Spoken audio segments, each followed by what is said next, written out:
Hello guys, welcome back to my channel. तो दोस्तों, आज की वीडियो में मैं अपना एक्सपीरियंस शेयर करूंगा आपके साथ टीसीएस में 4 इयर्स का एक्सपीरियंस।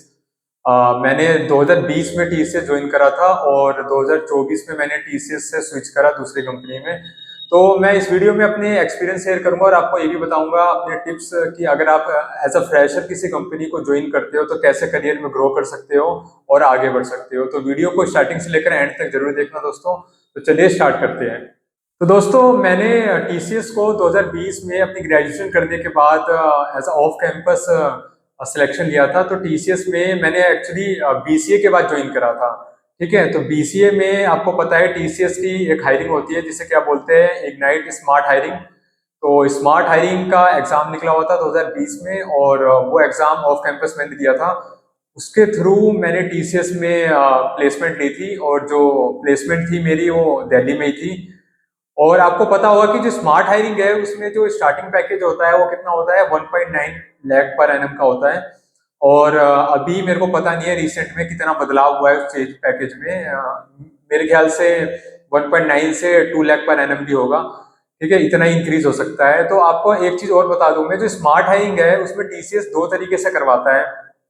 एक तो उसमें क्या होता है दोस्तों कि आप एमसीए कर सकते हो स्मार्ट हायरिंग ज्वाइन करने के साथ साथ, और एक दूसरा क्या होता है जिसमें आपको एमसीए नहीं करनी पड़ती है। ठीक है, तो मेजरली दो सेक्शन होते हैं टीसीएस में बीसीए के बाद। एक होता है इग्नाइट और दूसरा क्या होता है, नॉन इग्नाइट। अगर आपने इग्नाइट करी है तो आप एमसीए के लिए एलिजिबल हो, और अगर आप नॉन इग्नाइट के थ्रू सिलेक्शन लिया आपने तो एमसीए के लिए आप एलिजिबल नहीं हो। तो दोस्तों, ये जो है टीसीएस में अगर आप सिलेक्शन लेते हो एक साल फर्स्ट ईयर, तो फर्स्ट ईयर में एज आपको क्या कर रखा जाएगा, ट्रेनी लिया जाएगा। ठीक है, ट्रेनी में आपको प्रोजेक्ट से पहले आपकी एक्सप्लोर एक लर्निंग होती है, और एक्सप्लोर लर्निंग में आपको किसी कोई भी लैंग्वेज या फिर कोई कोर्स आपको करवाया जाता है, और उसके बेस पे आपको आगे जो प्रोजेक्ट है उस पर एलोकेशन मिलती है। ठीक है, तो उसमें जो कोर्सेज होते हैं उसमें जैसे जावा होता है, मशीन लर्निंग होती है, पाइथन होता है। इस टाइप के जो कोर्सेज है वो आपको करवाए जाते हैं। मेरा जो डोमेन था एलोकेट हुआ था वो क्या हुआ था, जावा एलोकेट हुआ था। तो मैंने जावा पे ट्रेनिंग ली थी। ट्रेनिंग लेने के बाद दोस्तों क्या होता है, वहां पे आपको ना प्रोजेक्ट के लिए कॉल्स आती है। ठीक है, तो प्रोजेक्ट के लिए जो कॉल्स आती है उसमें वो आपका एक छोटा सा इंटरव्यू लेते हैं और उसमें देखते हैं कि आप कितने फेमिलियर हो कॉन्सेप्ट से। वो ऐसा नहीं देखेंगे आपको इन डेप्थ बहुत ज्यादा नॉलेज हो, क्योंकि उनको भी पता होता है कि आप एज अ फ्रेशर ज्वाइन कर रहे हो। तो मेरे जो प्रोजेक्ट की कॉल्स हुई थी वो दूसरे प्रोजेक्ट की कॉल में मेरा ज्वाइनिंग हो गया था। ठीक है, तो आपको भी अगर जैसे पहले कॉल में ज्वाइनिंग नहीं हो रही है या फिर आपको उनको लगता है कि आप इस प्रोजेक्ट के लिए सुटेबल नहीं हो, तो फिर आपको वो जो आरएमजी है वो 2-3 कॉल्स और देंगे और उसमें आपको उसके हिसाब से प्रोजेक्ट एलोकेट हो जाता है। तो दोस्तों, मैं यहाँ पे आपको एक चीज क्लियर कर दूं यहाँ पे कि जो आपको प्रोजेक्ट एलोकेशन है वो ऐसा नहीं है कि आपने जावा पे काम करा है तो जावा वाला ही प्रोजेक्ट मिलेगा, या फिर पाइथन पे काम करा है तो आपको पाइथन वाला ही प्रोजेक्ट मिलेगा। वो प्रोजेक्ट जो है वो टीसीएस के बिजनेस रिक्वायरमेंट पे होता है। किसी में भी आपको एलोकेट कर सकते हैं, सपोर्ट में भी कर सकते हैं, और आपको या फिर कोई डेवलपर का प्रोजेक्ट है वो उस पर भी एलोकेट कर सकते हैं। तो ये प्योरली रैंडम बेसिस पे होता है और आपकी किस्मत के ऊपर होता है। तो मैं आपको यही सजेशन दूंगा अपने 4 ईयर के एक्सपीरियंस से कि आपको अगर कोई टेक्नोलॉजी नहीं आती है और कोई आपको पसंद नहीं है तो आप कोशिश करना उस प्रोजेक्ट को नहीं लेना। ठीक है, आप कोशिश करना ऐसे प्रोजेक्ट को लेना जिसमें आपको आपका इंटरेस्ट हो और आपको लग रहा हो कि मैं लंबे समय तक काम सीख के आगे जा सकता हूँ। ठीक है, लेकिन मैं आपको यहाँ पे एक चीज और बता दूं कि टीसीएस का बिजनेस पॉलिसी का रूल है कि आप ज्यादा प्रोजेक्ट को मना नहीं कर सकते हो। ठीक है, तो उसको हैंडल करना भी आपको आना चाहिए कि आप कैसे उसको हैंडल कर सकते हो। अगर आपको इस चीज के बारे में ज्यादा नॉलेज चाहिए कि कैसे आप प्रोजेक्ट एलोकेशन को हाँ या ना बोल सकते हो, तो मैं आपको ना इंस्टाग्राम का अपना लिंक दे दूंगा, उसमें आप मेरे को पर्सनली डीएम करके बात कर सकते हो। तो दोस्तों, फर्स्ट ईयर कंप्लीट होने के बाद आपका क्या होता है, पहला प्रमोशन होता है। और प्रमोशन में आपको क्या मिलती है, रेटिंग मिलती है। 5 में से रेटिंग होती है, टोटल 5 रेटिंग होती है। तो 5 में से आपको 4-3 ऐसे रेटिंग मिलती है जनरली। तो एज अ फ्रेशर होते हैं तो उनको ज्यादा आपसे उम्मीद भी नहीं होती है, तो जनरली 4 दे ही देते हैं, और अगर आप प्रोजेक्ट में अच्छा काम करते हो तो आपको 5 दे देते हैं। तो उसके बाद जो आपका पहला इंक्रीमेंट होता है, तो इन हैंड सैलरी जो स्टार्टिंग में आपकी 1.9 लाख थी, तो इन हैंड सैलरी लगभग 13-14 हजार के आसपास आती है। उसके बाद आपका जो फर्स्ट प्रमोशन होता है तो उसमें आपका 17,000 के आसपास हो जाता है फर्स्ट प्रमोशन में। ठीक है। इसके साथ साथ मैं आपको ये बता देता हूँ, अगर एज अ बीसी आप ज्वाइन करते हो तो आपको एक ऑप्शन मिलता है कि आप अपनी सैलरी इंक्रीज कर सकते हो। वहां पे एक एग्जाम होता है, टीसीएस का डिजिटल का एग्जाम होता है। अगर आपने डिजिटल का एग्जाम क्लियर कर लिया है तो आपका जो पैकेज है 1.9 से लेकर 7.5 तक हो सकता है। तो वो आप कोशिश करना कि फर्स्ट ईयर से ही आप क्या करो, उसकी प्रिपरेशन स्टार्ट कर दो, अगर आप एज अ बीसीए ज्वाइन कर रहे हो टीसीएस में। तो दोस्तों मेरे को स्टार्टिंग में नहीं पता था इसके बारे में, टीसीएस का जो डिजिटल एग्जाम है वो कैसे क्लियर करा जाता है। और आपको भी स्टार्टिंग में अगर आप ज्वाइन करोगे तो आपको बहुत सारी डाउट रहेंगे कि कैसे इस एग्जाम को क्रैक किया जा सकता है। तो वो सारी चीजें मैं अपने चैनल पे डाल रखी है, तो वो अगर आप देखना चाहते हो तो मेरे चैनल पे जाके देख सकते हो। ठीक है। आप ये गलती मत करना कि आप सोचो कि मैं बाद में 6 महीने बाद उसकी प्रिपरेशन करूंगा या 1 साल बाद करूंगा। जैसे ही आपने टीसीएस में प्रोजेक्ट पे एलोकेशन स्टार्ट हुआ आपका, तो साथ के साथ आप जो डिजिटल का है उसकी भी प्रिपरेशन करना स्टार्ट कर देना, जिससे जो आपका पैकेज है वो बढ़ जाए। ठीक है। साथ के साथ मैं आपको ये बता रहा था कि सेकंड ईयर पे आपका प्रमोशन, जो फर्स्ट ईयर पे प्रमोशन होता है उसके बाद आप सेकंड ईयर पे काम करने लग जाते हो। तो दोस्तों मैं आपको ये बता दूं कि प्रोजेक्ट में जैसे ही आपका लोकेशन होता है तो आपको कोशिश क्या करनी है कि ज्यादा से ज्यादा इन्वॉल्वमेंट लेनी है। अगर आपको ऐसा कोई डोमेन मिला है प्रोजेक्ट में जिसका फ्यूचर में डिमांड है और उसको आपको सीखने में मजा आ रहा है, स्टार्टिंग में तो आप कॉलेज से पास आउट होके आते हो किसी भी प्रोजेक्ट में या किसी भी टेक्नोलॉजी में, तो आपका इंटरेस्ट नहीं बनता है। ठीक है। तो आप कोशिश करना कि उसमें इंटरेस्ट लेने का। आप ये मत गलती करना कि आप एज अ फ्रेशर हो और स्टूडेंट की तरफ लाइफ जी लोगे, जैसे आपने कॉलेज में लाइफ जी है कि लास्ट टाइम पे आपने पढ़ लिया और प्रोजेक्ट बना के सबमिट कर दिया। यहाँ से जो आपका है क्या प्रोफेशनल करियर स्टार्ट हो जाता है। तो मैं अपने एक्सपीरियंस से आपको ये बताऊंगा कि 3-4 चीजों पे आपको काम करना है। सबसे पहले तो अपनी कम्युनिकेशन स्किल को इम्प्रूव करना है। किसी भी आप एमएनसी में जाते हो तो आपको अपनी जो स्पोकन इंग्लिश है उस पर क्या करना पड़ेगा, फोकस करना पड़ेगा। ऐसा नहीं कि बहुत ज्यादा फ्लुएंट होना है, बहुत ज्यादा अमेरिकन इंग्लिश एक्सेंट आनी चाहिए, ब्रिटिश एक्सेंट आनी चाहिए। आपको इतना बोलना आना चाहिए कि जो प्रोजेक्ट में कोई मीटिंग्स हो रही है, कोई प्रोजेक्ट में कॉल्स हो रही है, तो उसमें आपको बोलना आना चाहिए। स्टार्टिंग में आपको हेजिटेशन होगी सबके सामने बोलने से, टीम्स जो मीटिंग होती है उसमें बोलने से, लेकिन आपको कोशिश करनी है कि वहां पे पार्टिसिपेट ज्यादा से ज्यादा करना है। जितना ज्यादा आप पार्टिसिपेट करोगे उतना ज्यादा आप सीखोगे कि कैसे 4-5 लोगों के बीच में आप बोलते हो और कैसे आपकी इंग्लिश स्पीकिंग जो स्किल है वो कैसे इंप्रूव होती जाएगी, आप देखोगे खुद ही। ठीक है। आपको डरना नहीं है कि मैं गलत बोल रहा हूँ या सही बोल रहा हूँ। आप फ्रेशर होते हो तो आप पे कोई ज्यादा ध्यान नहीं देता है कि आपने कैसे वर्ड बोले हैं। बस वो देखते हैं कि आपके अंदर सीखने की इच्छा है या फिर नहीं है, तभी आपको अप्रिशिएट करेंगे। तो स्पोकन इंग्लिश पे आप काम करोगे। सेकंड चीज, जो भी आपको टेक्निकल चीज सिखाई जा रही है आपके लीडर के द्वारा, जो वहां पे लीड होंगे आपके, उसको आप प्रॉपर सीखना और कोशिश करना उनसे डाउट पूछने की।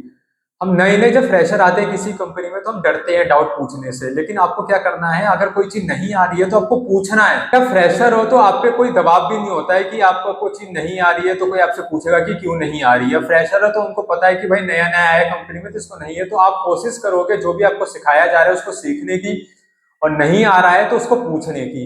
अगर कोई आप खुद से कुछ चीज कर रहे हो उसमें भी फंस गए तो भी पूछना आप।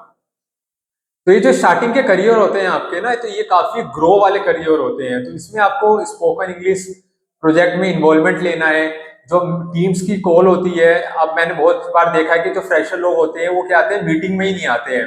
जो आपकी मीटिंग्स होती है, स्क्रम मीटिंग होती है, ठीक है, उसमें आपको इन्वॉल्वमेंट दिखानी है और रोज मीटिंग में पार्टिसिपेट लेना है। ठीक है।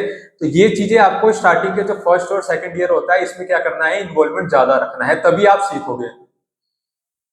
तो दोस्तों 2 साल कंप्लीट होने के बाद आपका जो बीसीए के बाद जो तीसरा ईयर का जो हाइक होता है टीसीएस में, अगर आपने जो डिजिटल का एग्जाम क्लियर नहीं करा है तो वो ज्यादा होता है, कम से कम 1 लाख के आसपास आपका जो सीटीसी है उसमें इंक्रीज होता है। ठीक है। इसके बाद जो है आपकी जो सैलरी है वो जो फ्रेशर बीटेक होता है उसके लगभग अप्रोक्स सेम हो जाती है। ठीक है। 2 साल बाद। तो ये है 2 साल का प्रोसेस। लेकिन मैं आपको दोस्तों ये बोलूंगा कि अगर आपने सेकंड ईयर कंप्लीट कर लिया है और आपको मैंने आपको स्टार्टिंग में ही बोला कि आपको कोशिश करना है कि जो आपका आपका जो टेक्नोलॉजी है ना और आपकी जो स्पीकिंग स्किल है, इन चीज पे अगर आप फर्स्ट ईयर से ही फोकस करने लग जाओगे तो आपकी जो मास्टरी है वो क्या हो जाएगी, डोमेन में अच्छी हो जाएगी।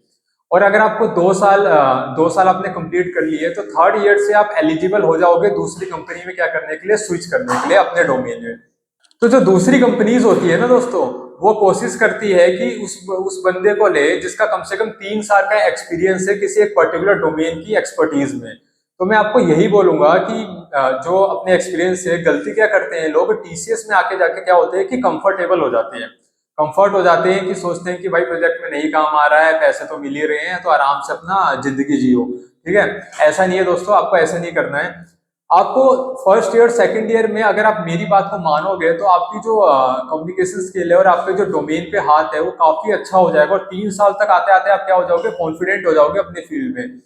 और जब इंसान कॉन्फिडेंट हो जाता है तभी वो स्विच कर पाता है। अगर आप कॉन्फिडेंट नहीं हो तो आप स्विच भी नहीं कर पाओगे और ना आप दूसरी कंपनीज में इंटरव्यू दे पाओगे। तो 3 साल के बाद आपको दोस्तों क्या करना है कि ट्राई करना है कि मैं मूव आउट हूं, अगर आपका जो डिजिटल है वो क्लियर नहीं हुआ है तो। ठीक है, अगर आपका डिजिटल क्लियर नहीं हुआ है तो कोई फायदा नहीं है भाई टीसीएस में रुककर आप खाली पीली बैठे रहोगे, ना आपकी सैलरी बढ़ेगी और ना आपका वो बढ़ेगा, क्या बोलते हैं, स्किल्स बढ़ेगी। लेकिन अगर आपने सोच रखा है कि मेरे को भाई ज्यादा करियर में ग्रो करना है और पैसे भी ज्यादा अर्न करने हैं, ऑफकोर्स वो तो सबको करने हैं, तो आप ट्राई कर सकते हो अपने डोमेन में स्विच करने का। लेकिन ये तभी हो पाएगा 3 साल के बाद जब आप पहले साल से तीसरे साल तक इन्वॉल्वमेंट रखोगे प्रोजेक्ट में और सीखोगे। अगर नहीं सीखोगे तो कॉन्फिडेंस नहीं आता है, मैं सही बता रहा हूँ आपको, और तभी आप स्विच कर पाओगे। लोग तो 2 साल के बाद 1 साल के बाद ही स्विच कर जाते हैं टीसीएस में। वो डिपेंड करता है कि किसका कैसा इंटरेस्ट है और किसकी कैसी एक्सपर्टीज है। ठीक है, तो ये चीज आपको फॉलो करनी है। कुछ लोग होते हैं कि टीसीएस में ही रुकना चाहते हैं, तो वो उनकी पर्सनल चॉइस है कि आप लंबा रुकना चाहते हो और आप जाना चाहते हो ऑनशोर। ठीक है, ऑनशोर का मतलब है इंडिया से बाहर जाना चाहते हो आप, वहां पे जो लोकेशन पे काम हो रहा है वहां जाना चाहते हो, तो वो भी अपॉर्चुनिटीज टीसीएस में क्या है, बहुत ज्यादा है। लेकिन उसके लिए आपको क्या करना पड़ेगा, वेट बहुत ज्यादा करना पड़ता है प्रोजेक्ट में। 5-6 साल का प्रोजेक्ट में वेट करना पड़ता है, एज अ लीड आपको भेजते हो। लेकिन कुछ कुछ प्रोजेक्ट ऐसे हैं जिसमें जल्दी भी भेज दिया जाता है, वो डिपेंड करता है प्रोजेक्ट टू प्रोजेक्ट वेरी पे, तो वो किसी की पर्सनल चॉइस है वहां पे रुकना। मैं अपना एक्सपीरियंस से आपको बता रहा हूँ, आप ऐसा कर सकते हो। ठीक है, तो 3 साल के बाद आप क्या कर सकते हो कि एलिजिबल हो जाते हो दूसरी कंपनी में स्विच करने के लिए। तो मैंने यही गलती करी थी कि मैंने 3 साल के बाद भी कुछ ज्यादा ट्राई नहीं करा था, मैं उसी में था प्रोजेक्ट में। और फिर मैंने 4th ईयर से ट्राई करना स्टार्ट करा था। मतलब आप कह सकते हो कि 3rd ईयर के लास्ट से ही ट्राई कर दिया था, क्योंकि ऐसा नहीं होता है कि आप अभी ट्राई करोगे तो अभी आपको दूसरी कंपनी मिल जाएगी। अगर आप स्टार्टिंग करते हो तो 2-3-4 महीने आपको लग ही जाते हैं, और फिर आपको पता है 3 मंथ का क्या होता है, नोटिस पीरियड भी होता है। तो वही मैंने 3rd ईयर के लास्ट से स्टार्ट करा था अपना ट्राई करना स्विच करने का। ठीक है, फिर जाके 4th ईयर में ही मेरा मतलब क्या हुआ था, सिलेक्शन हुआ था दूसरी कंपनी में, और उसमें मैंने 3 जो मंथ का नोटिस पीरियड है वो भी सर्व करा था टीसीएस में। तो ये सब काफी मतलब मैंने जो टिप्स बताई आप फॉलो कर सकते हो, और ऐसे अपने करियर में ग्रो कर सकते हो, और कैसे दूसरी कंपनी में स्विच करना है, कैसे अप्लाई करना है, कहाँ पे अप्लाई करना है, कैसे रिज्यूमे बताना है। तो ये काफी लंबी वीडियो हो जाएगी, तो मैं उसको और काफी वीडियोस बनाऊंगा, तो आप मेरे चैनल को सब्सक्राइब कर सकते हो। उसमें मैं आपको बताऊंगा कि कैसे आप दूसरी कंपनी में स्विच कर सकते हो, और कैसे मतलब नेगोशिएशन आप कैसे कर सकते हो, सीटी से कितनी आपको आस्क रखनी है, आपका अगर करंट पैकेज कितना है तो नेक्स्ट आपको पैकेज कितना लेना है। तो ये सब चीजें मैं एक वीडियो में बनाता रहूंगा। और काफी टाइम से मैं इस चैनल पे नहीं था, मैंने दोबारा स्टार्टिंग करा है चैनल पे, कोशिश करनी है आने की, और इस साल मैं वीडियो जरूर डालूंगा। ठीक है, तो आप चैनल को सब्सक्राइब कर सकते हो, और अगर आपको पर्सनल मेंटरशिप कुछ चाहिए तो मेरे को इंस्टाग्राम पे फॉलो करके आप मेरे से पर्सनली डीएम भी कर सकते हो। मेरा जो यूजर नेम है आपको डिस्क्रिप्शन बॉक्स में मिल जाएगा। तब तक के लिए bye bye guys, thank you for watching.